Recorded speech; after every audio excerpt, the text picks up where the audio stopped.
Hello, everybody, and welcome to another edition of Charts with Dan. We are a little bit later and maybe a little bit shorter than usual today because I am still gathering myself after the big Superman ranked video, which came out yesterday. If you haven't seen it, it's about an hour and a half of me talking about Superman movies, and it was a lot of fun to do, but it was also a lot of work, so it kind of altered my workflow a little bit. But if you have checked it out, thank you so much. But that's not what we're here to talk about. Well, not altogether. We are going to talk about Superman a little bit. We are here to talk about the box office for this past weekend. And it was a box office that saw Weapons stay at the number one spot with a drop of 43.8%, which is, well, it's a good hold for any movie. It's a great hold for a horror movie, and we'll look at how it ranks as far as holds for number one movies this year. It made $24.4 million. Its domestic total is now $88.5 million. It's also now a top 10 summer movie, which means we're waving bye-bye to Elio. In second place was Freakier Friday, which dropped 50% in its second week. Not too bad for a $14.2 million weekend, too. It's now at $54.5 million. Nobody 2 opened at $9.2 million. I was a little surprised by that just because it did fairly well back when theaters were just reopening back in 2021, but not a big expansion as far as the base audience for the sequel, so I'm not quite sure we're going to be seeing a Nobody 3. The Fantastic Four First Steps dropped 42.8% in its fourth week. That's its best hold so far, but it's also down at number 4. It made $9 million. Its domestic total is approaching $250 million. The Bad Guys 2 had a good drop. It dropped 29% in its third weekend for a $7.5 million total, and a domestic total so far around $57.2 million. In weekend number 6, Superman stayed at the 6th spot. It dropped 33.9%, which I think is maybe its best weekend over weekend hold so far for a $5.2 million total. It's funny, we talked about this on my live show last week, but Superman also hit digital last week, and one of the arguments against it going digital this early was that it would hurt its box office run, and yet here we have it holding better than it really ever has weekend to weekend. So for me, it's just another thing that says that a digital release doesn't always completely cut short a box office run if it is timed correctly. And I think that based on the Superman box office results, that it was probably timed fairly right by Warner Brothers. In 7th place is The Naked Gun, which made 40.8% in its third weekend for a $4.9 million total. Jurassic World Rebirth, which is also available on digital, by the way, is in 8th place in its 7th week of release with another $2.9 million. F1 the movie had a drop of just 7.4% from the previous weekend. I think that's probably because it's going back into some of those premium theaters. It brought in $2.7 million for a $182 million total. And Coolie rounds out the top 10. Coolie is a Tamil language action film from India. It brought in $2.3 million, but opened ahead of the weekend, so its box office total domestically is now at $6.3 million. Dropping out of the top 10, we have Together, which is out after 2 weeks, and the Angel Studios release Sketch, which is out after 1 week. And when we look at the biggest theater count changes for this past weekend, Together lost 925 theaters. It's still in 1,300. I Know What You Did Last Summer falls under the 1,000 theater threshold that I mark as wide release. It lost 753 of them. It's still in 352. Strange Harvest obviously was a limited run event. It lost 735 theaters. There are only 37 theaters remaining. Smurfs lost 507 theaters. It's now in 306. And The Bad Guys 2 actually lost its first chunk of theaters, 480 of them, 3,380 theaters remaining. This is my poorly named road to recovery. The red line is the box office weekend average for 2021 to 2024. The blue line is 2015 to 2019, and the dotted black line is every weekend this year. And you can see that we fell basically to where the average has been for this weekend over the past few years. And it's an example of what we've seen pretty much all summer, which is that Weapons is doing well at number 1, but there's just not much strength behind it in the rest of the box office top 10 and beyond. So when we look at the box office summer, and we will, I think, as I said last week, what we're going to see is a case of individual movies breaking out, but the box office overall not recovering as much as many people had hoped. These were the top per theater averages for the past weekend. At number 1 is The Glass Worker, which is the first ever hand-drawn animated film from Pakistan. So it's great to see animation there. It played in just one theater, $12,174 in that theater. Weapons comes in second at just over $7,000 per theater in each of its theaters. It actually increased its theater count from weekend one to weekend two. So there were several theaters, I think about 250 of them, that did not book the film in its first weekend that said, no, actually, I think I'm going to put this movie on. It's a big moneymaker, so no shocker there. In second place is Suspended Time, which is a French comedy set at the beginning of the COVID-19 pandemic. Then we have Freakier Friday in fourth place. And in fifth place, kind of a latecomer to the chart, is a 40th anniversary presentation of Ran. It was playing in just one theater and brought in $3,106.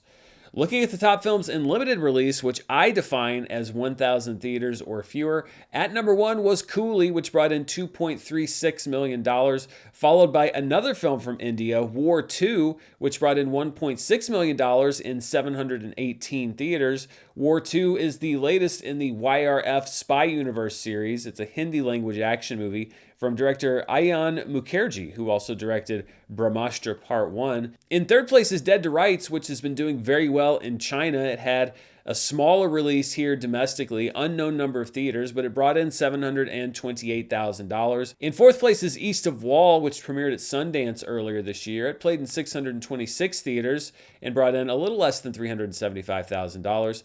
And in fifth place is It's Never Over, Jeff Buckley, which is a documentary. It expanded to 195 theaters and brought in $225,000 total. Something that should be noted is that there were a couple of releases that opted not to report official box office grosses. One of them is the new Spike Lee film, Highest to Lowest, starring Denzel Washington. That is a kind of a co-venture between Apple and A24. So Apple opted not to share the box office data for this past weekend. And then we had the Sydney Sweeney film Americana, which was released by Lionsgate. Reportedly, it only made about $500,000 in around 1,100 theaters, but Lionsgate apparently opted not to share official box office figures, so I don't have that to put down in the record books for posterity. Let's take a look at the top 5 films internationally, and this is one of the only times that I can ever remember, it may have happened before, but I can't think of it offhand, that the international box office is truly the international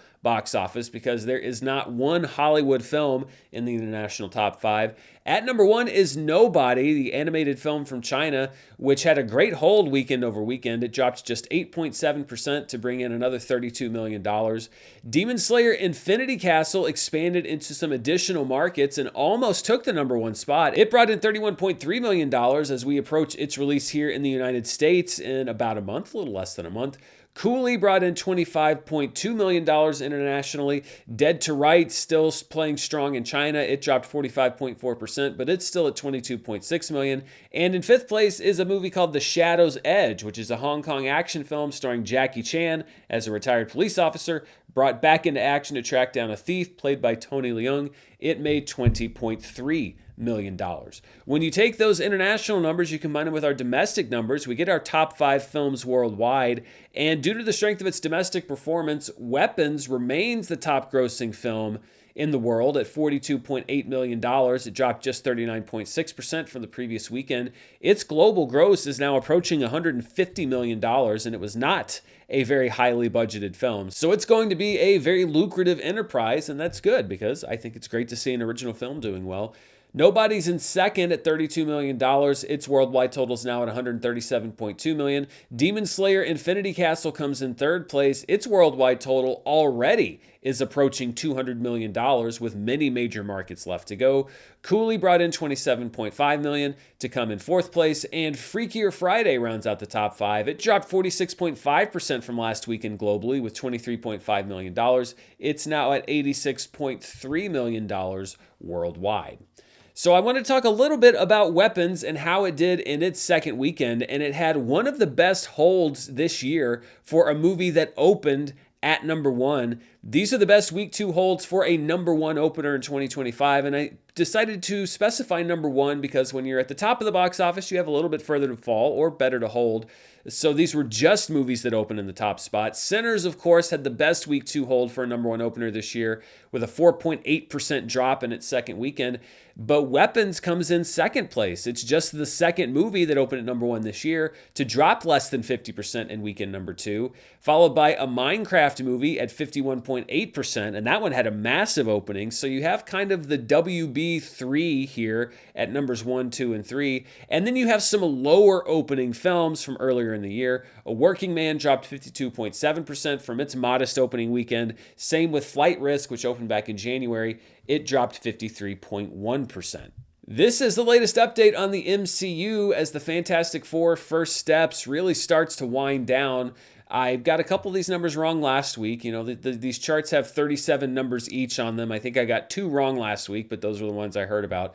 The Fantastic Four First Steps is currently the 23rd highest grossing movie in the MCU. You can see it there in green. It looks like it's going to finish up maybe a little bit ahead of Captain America the Winter Soldier. It's not looking like $300 million is in the cards, so it's going to stall out right around the number 22 spot, so in the lower half of the MCU. Again, I don't think that is where Marvel was hoping it would go. When you adjust for inflation, Fantastic Four is at number 30. It's just behind the original Ant-Man, but again, that's about where it's going to stall out. So making about the same adjusted for inflation as we saw for Captain America, the First Avenger, and Thor. It is an origin film. It's down there with the other origin movies, but again, because it's the Fantastic Four, not sure that's what Marvel had hoped for. And then this is where it is worldwide. It's at number 28 right now. I think it is going to have to really work to get to $500 million. It's going to pass Ant-Man and the Wasp: Quantumania, but I think that it's got a good shot of coming in just under $500 million. If it does get to 500, it's not going to be by much. So this is a kind of an interesting situation for Fantastic Four because I don't think that you could argue that it is performing to expectation. This is certainly, I don't think where Marvel would have wanted it to be, especially because so much of the franchise is going to be involving the Fantastic Four going forward or characters associated with the Fantastic Four. And it's just another example of how the climate has changed for the MCU, for comic book movies in general, and there are going to have to be some adjustments made.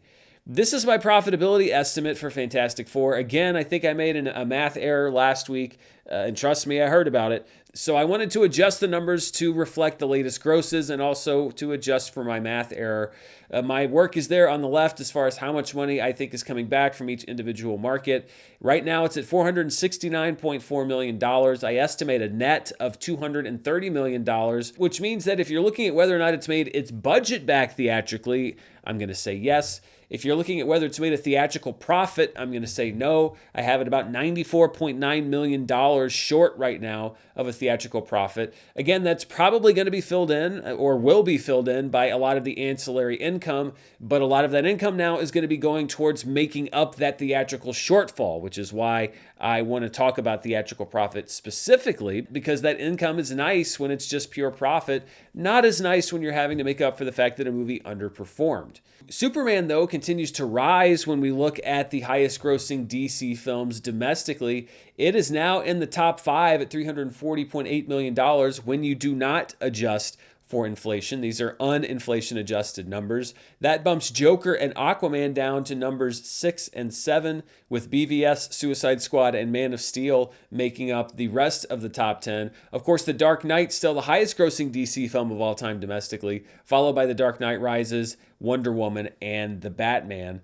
And to kind of update you on the profitability status of Superman, I have it right now with an estimated net of $292.2 million off of a worldwide gross that's approaching $600 million. So it has made its budget back and then some, but I estimate the movie's still about $57.7 million shy of turning a profit theatrically. That should easily be made up by all of the different ancillary revenue. And yes, some of it is going to go into filling in that theatrical profit gap, but it is not as big as what we're seeing with Fantastic Fantastic Four. And again, I think you're also playing the expectations game. Warner Brothers has said, or it has been said repeatedly, that Warner Brothers is happy with the performance of the film, and I think that that's because this was intended to bring Superman back into the fold, to prove that you can have a financially viable Superman film after there had been some that were financially disappointing. And I think that it has achieved what the goals were, which is that it is not a box office failure. It's not a massive box office success, but it's not a box office failure either. Whereas when you look at Fantastic Four and the expectations, the hope was that you were going to grow that Marvel base a little bit more by bringing Fantastic Four in, that you would be able to distinguish yourself from some of the other films that hadn't performed as well, and yet it has not done that. So goals and expectations, a little bit more nebulous, perhaps a little bit more subjective, but something that we should also talk about when we're discussing box office results. It's not always about the hard dollars and cents. It's about what the studio's intentions were, what their hopes and expectations were, and what the reality is. And that brings us to our Charts with Dan trivia question for this week. Because Superman has already outperformed the Fantastic Four domestically, and because there are no other Marvel or MCU movies that are on the release schedule, that means that the highest grossing comic book film of the year is going to be probably Superman, but definitely not a Marvel or MCU film. And so my question this week is, since the year 2000, how many times has the top grossing comic book film of the year domestically not been a Marvel or MCU film? So 25 years to go back and think about how many times the number one comic book movie of the year has not been Marvel or MCU. If you don't want to know, pause, because I'm about to give you the answer. The answer is 5. 5 times since the year 2000, the top grossing film has not been Marvel or MCU. Birds of Prey back in 2020. Obviously, the pandemic was a big part of that. Wonder Woman back in 2017. Then we have The Dark Knight in 2008. Batman Begins in 2005. And From Hell, which was way down the domestic charts in 2001. So a very rare occurrence that I think might be becoming less rare in the years to come. I mentioned that F1 the movie spent an 8th week in the domestic top 10. It is now tied with 5 other films for second place as far as the longest run in the top 10 for a 2025 release. If it can get one more week in there, it will tie Sinners and Lilo and Stitch for the lead. But 8 or 9 weeks is, even for a long-running film, about how long you're going to get in the top 10 right now. And I wanted to bump this up a little bit. This is a look at the summer box office chart domestically. And as you can see, Weapons is now the number 10 movie of the summer. It will soon become the 10th summer movie to cross $100 million. And that bumps Elio out of the top 10. And it also means that we are getting closer. I think that this is going to be our final top 10, because in order for another movie to come in, it would basically have to either bypass Weapons or bypass Final Destination Bloodlines, and I just don't see a movie that's currently in release that could do that. So I think that this is your summer top 10, and looking at it versus my predictions, Elio now is officially out. I know I've been saying it was going to happen for several weeks now, but it is now officially out, which means that my bottom 2 picks, Elio and The Bad Guys 2, my number 9 and number 10, are officially eliminated. But you know what? If I can look at my summer box office predictions and say that the 2 movies that I had the least confidence in were the 2 movies that didn't make it, then I'm pretty happy with that. I think probably next week or the week after, I'm going to do a full breakdown of the summer box office. But looking at my picks overall, there's a couple things that I probably would change as far as the movies that did make it. But you know, if I can get 8 out of 10 and the 8 that I get are the top 8, I'm pretty happy with that.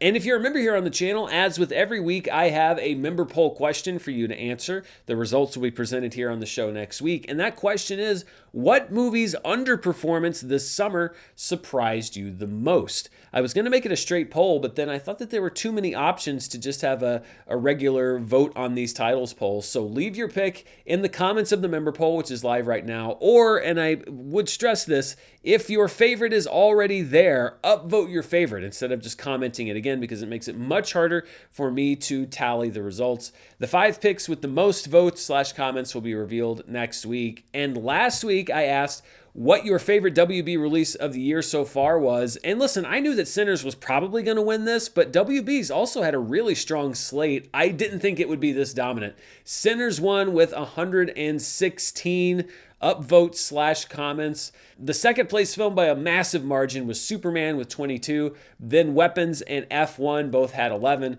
and Companion had 7. Again, I'm not shocked that Sinners won, but it's the degree, considering some of the other options, that surprised me just a little bit.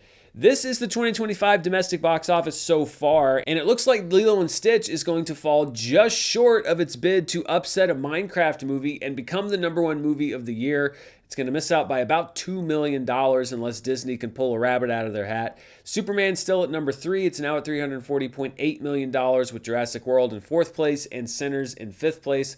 How to Train Your Dragon is in 6th. We'll see if the Fantastic Four First Steps is going to pass it. It's going to be pretty close. Captain America Brave New World in 8th place, followed by Mission Impossible The Final Reckoning and Thunderbolts. And this is what the 2025 worldwide box office looks like so far. Nudge Job Part 2 is at $2.2 billion. That number's about to go up because it's getting its domestic re-release here through A24 this upcoming weekend. Lilo and Stitch, still the only Hollywood film this year to pass $1 billion worldwide, followed by a Minecraft movie and Jurassic World Rebirth. How to Train Your Dragon is at number 5, but look at this cluster at number 6, 7, 8. Mission Impossible The Final Reckoning winding down at $596.5 million. Superman at number 7 at $594.5 million. And F1 the movie at $590.5 million. So those three are going to be tussling to see who ends up with the top worldwide gross among them. It's hard to bet against F1 because it's been doing so well internationally.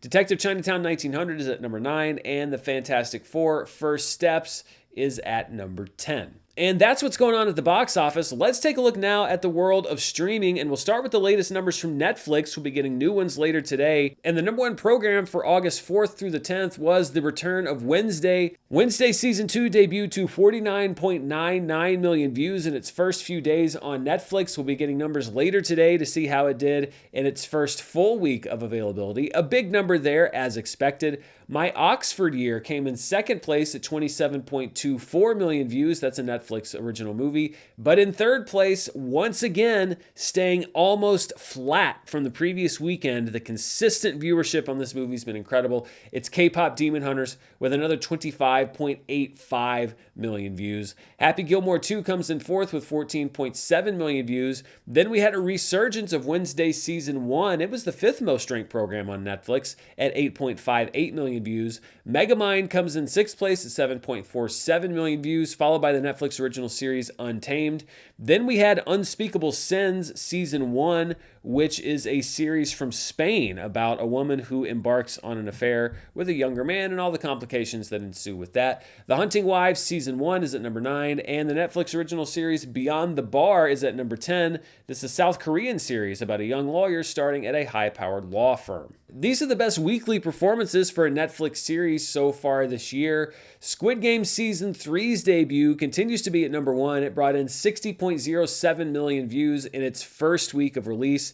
Then we have the week 2 number of Squid Game Season 2, which brought in 58.12 million views. That was basically the first week of the year. Then we have Wednesday Season 2 with 49.99 million views in its first week of availability. Squid Game Season 3's second week comes in 4th place at 46.27 million views. And then we have the second week of Adolescence, which had a big jump from its debut, bringing in 42 million views. As far as overall weekly views for all programming on Netflix this year, Squid Game Season 3, Squid Game Season 2, and Wednesday lead the pack. Wednesday just edged out Straw for the 3rd best weekly performance for any program on Netflix this year. Straw goes down to 4th place at 48.89 million views in its second week of availability. And Back in Action's debut, and also really its second weekend because it was the same number, gets bumped down to number 5. And these are the most watched shows on Netflix so far this year, according to all available ratings data. Wednesday Season 2 is not on there yet, but it will be after the new numbers come out later today. Squid Game Season 3 moves up 1 spot to number 2, bypassing Squid Game Season 2. Not a surprise because, again, if you'll recall, the first week's numbers for Squid Game Season 2 were counted in 2024, not 2025. and the rest of the top 10 remains the same. However, there is a big change as far as the most watched movies on Netflix so far this year. K-pop Demon Hunters has passed Back in Action officially at 184.58 million views total. Back in Action is in second place now at 164.74 million views. Happy Gilmore 2 moves up to become the fourth most watched movie of the year on Netflix. It breaks that 100 million view barrier. The Life List and Exterritorial both moved down one spot. And with K-pop Demon Hunters becoming the most watched movie on Netflix so far this year, that also makes it the most watched program on Netflix so far this year, movie or show, with Back in Action moving down to second place and Adolescence moving down to third place. Squid Game Season 3 and Squid Game Season 2 are at numbers 4 and 5. Straw moves down to number 6. Happy Gilmore 2 cracks the top 10 at number 7. The Life List moves down to number 8. Exterritorial moves down to number 9. Havoc moves down to number 10. And The Secret Life of Pets drops off the list entirely. Let's take a look now at the latest Nielsen numbers. Now, these are domestic only, not global like we just saw with Netflix, and there's a bit of a delay in release for the numbers from Nielsen. So these are the numbers for July 14th through 20th. These are the most watched streaming movies, and when we go back about a month, that's when K-pop Demon Hunters really started to surge, and it was the most watched streaming movie domestically, according to Nielsen, for July 14th through 20th at 15.8 million hours watched. Medea's Destination Wedding is down to number 2, followed by Heads of State on Amazon Prime. The Amateur on Hulu, which was a theatrical release from earlier in the year, debuts in 4th place, followed by Brick on Netflix. Sinners is still sticking around at 4.85 million hours watched, followed by Zombies 4 on Disney+. A Minecraft movie is at number 8, also streaming on Max. And then we have Ride Along 2 debuting at number 9, and the original Happy Gilmore in advance of the release of the new film coming in at number 10. These are the most watched streaming shows for the week of July 14th through the 20th. At number 1 was the debut of the Netflix original series Untamed, which had a strong debut at 35 million hours watched. Sullivan's Crossing is down at number 2, followed by Love Island USA at number 3, Bluey at number 4, and Blind Spot at number 5. Amazon's Ballard continues to hang around the top 10, followed by Animal Kingdom on Netflix. Paw Patrol hits the top 10. It's popped in and out from time to time over the years at 11.9 million hours watched, followed by Grey's Anatomy at number 9, and the Netflix true crime show Amy Bradley is Missing at number 10.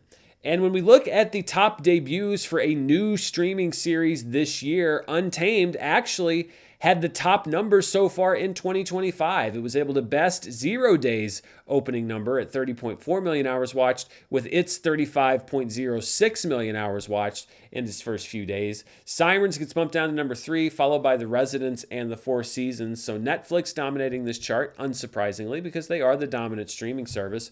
When you take a look at the top 20 streaming shows and you rank the top 10 as far as watch time per available episode, so you take the watch time and then you divide it by the number of episodes that you can watch, Untamed comes in at the top with 5.84 million hours watched per episode, followed by Amy Bradley is Missing at 3.94 million hours per episode. Ballard comes in third place at 1.48 million hours per episode, followed by Sullivan's Crossing, and then The Return of the Summer I Turned Pretty on Amazon at 626,000 hours watched. Squid Game's at number 6. The Sandman is at number 7. Star Trek Strange New Worlds is back on the chart with the debut of its new season at 356,000 hours per episode. Ginny and Georgia is at number 9, and Sneaky Pete is at number 10. And when you look at the top weekly performances as far as the best hours watched per episode number, Untamed comes in second place at 5.84 million. That's behind the number that Adolescence put up back in March with just over 6 million hours watched per episode, but it comes in ahead of 0 Day, Squid Game, and Sirens.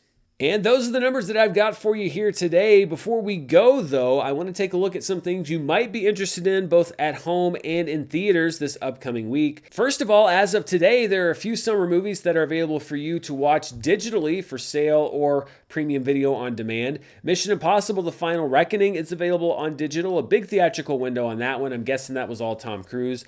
Elio, also available today digitally, and The Bad Guys 2, a very short theatrical window. Universal has certain benchmarks, and they obviously wanted to get this out for people to watch at home quickly. It hasn't done great at the box office. It's done fine, but you can watch that at home starting today. Tomorrow on Hulu is the 2-episode premiere of The Twisted Tale of Amanda Knox. These Adaptations of true crime stories always do quite well, so you could watch that on Hulu. Then on Thursday, we have the premiere episode of season 2 of Peacemaker on HBO Max. I'm excited to check that one out because I enjoyed season 1. On Netflix Thursday, you can catch the debut of a new series called Hostage. The British Prime Minister's husband is kidnapped and she's told that she must resign, so a lot of political and global intrigue there.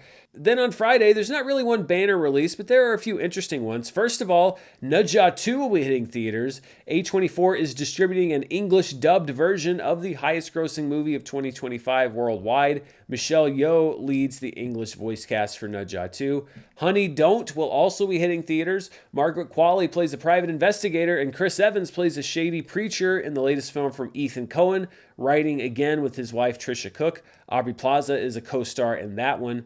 And in many theaters around the country, you can catch Relay from David Mackenzie, who directed Outlaw King and Hell or High Water, which is a fantastic movie. Riz Ahmed plays a corporate fixer, and Lily James plays a woman who needs protection. Also, this shocked me. Did you know that there is a new Ron Howard movie coming out this weekend?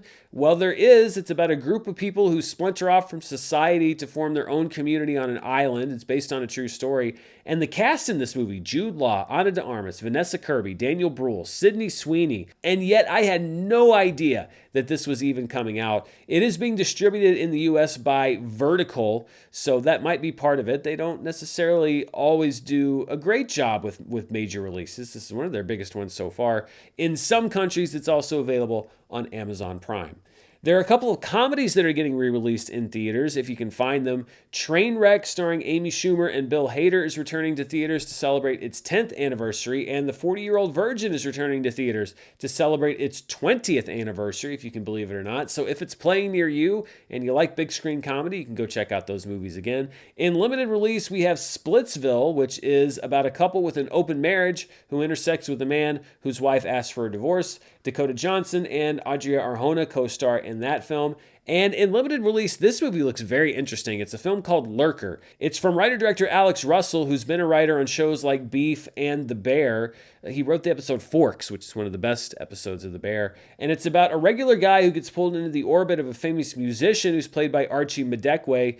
But things take a dark turn when that relationship starts to die out. Lurker premiered at Sundance. It's being distributed by Mubi, who also distributed The Substance, among other films. And the trailer looks great on this one. I'm hoping it shows near me at some point. If you want to stay home this weekend, Invasion Season 3 will be debuting on Apple TV+. And on Hulu, there's a 20th Century Studios film called Eenie Meenie that's debuting on Friday. Samara Weaving plays a getaway driver who has to pull off a big heist in order to save her mess of a boyfriend. The trailer doesn't look too bad, so it could actually be a fairly solid streaming film. I don't know. We'll see. And that's all I've got for you this week. Be sure to stay tuned here on the channel. Tomorrow, as always, I will have my live show, and it's been a lot of fun interacting with everybody.